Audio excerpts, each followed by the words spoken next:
relic of my youth. How could I have forsaken thee? You guys know what this is? It's Ehrgiez. Ehrgiez. Ehrgiez. It's a fighting game. But not just any fighting game. You see, the year was 1997, and the RPG genre was turned on its head with the release of Final Fantasy VII, the epic that spanned 3 discs and totally revolutionized RPG's place in mainstream gaming. Not only did Final Fantasy VII have great graphics, gameplay, and storyline, the characters, oh boy, the characters are some of the most memorable of the entire franchise. After 1997, characters like Cloud, Sephiroth, Yuffie, Red 13, Katsith were all household names, and I absolutely loved them. I could not get enough of this game, and anything associated with its brand, I wanted. It was then sometime in 1998, while reading a PSM magazine, I saw it. The game to end all games. A fighting game with Final Fantasy VII characters. My 7th grade heart skipped a beat, and I just had to have it. I didn't care how, I didn't care when, I just had to have it. So as the months went on, I tried to gather as much information about the title as I could. Finding out the game was being developed by the same team behind Tobo, you know, the game that was a DBZ game but not a DBZ game because it wasn't DBZ? Yeah, that game just made me all the more excited. So the game comes out, and to my dismay, I can't find the freaking thing anywhere. Bunkoland, EB Games, Game Crazy. Man, come to think about it, we had a lot more game store options back then. But anyway, it wasn't until late 1999 I finally found it at an EB Games in a suburb of the city in which I live.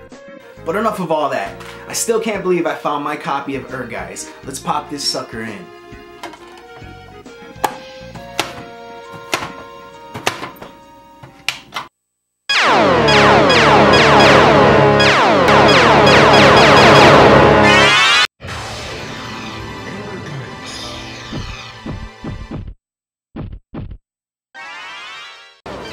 You guys already know I gotta start out with Cloud.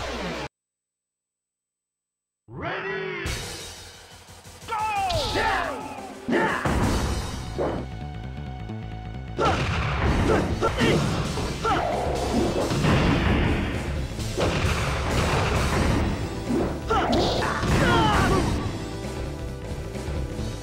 Continue.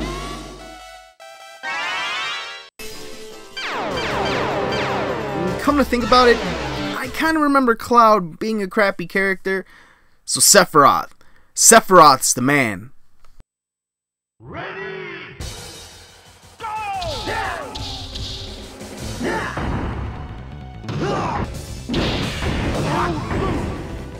This is terrible. The gameplay is so broken, the hit detection is way off, and the damage system is horribly unbalanced. It's like they made a mediocre fighting game and pumped it full of popular characters in order to boost sales. I mean, why? Why is Sephiroth fighting with his hands? Why is Cloud getting mounted by a burly man in his underwear? And why does the ring announcer sound like they had him record the soundbite while he has a mouthful of breakfast cereal? Ready! Once you get used to the game mechanics, the game isn't entirely terrible.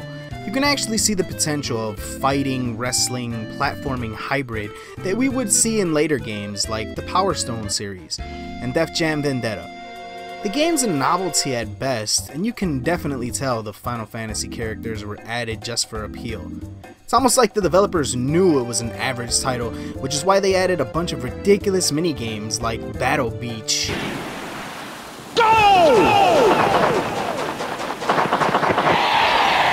There's even a quest mode called Brand New Quest, the Forsaken Dungeon. I kid you not, that's its actual name. The story revolves around these archaeologists, and the game is pretty much a massive dungeon crawl hack and slash. As it stands, Ehrgiez is still pretty disappointing, and its only real saving grace is that it has a slew of Final Fantasy VII characters.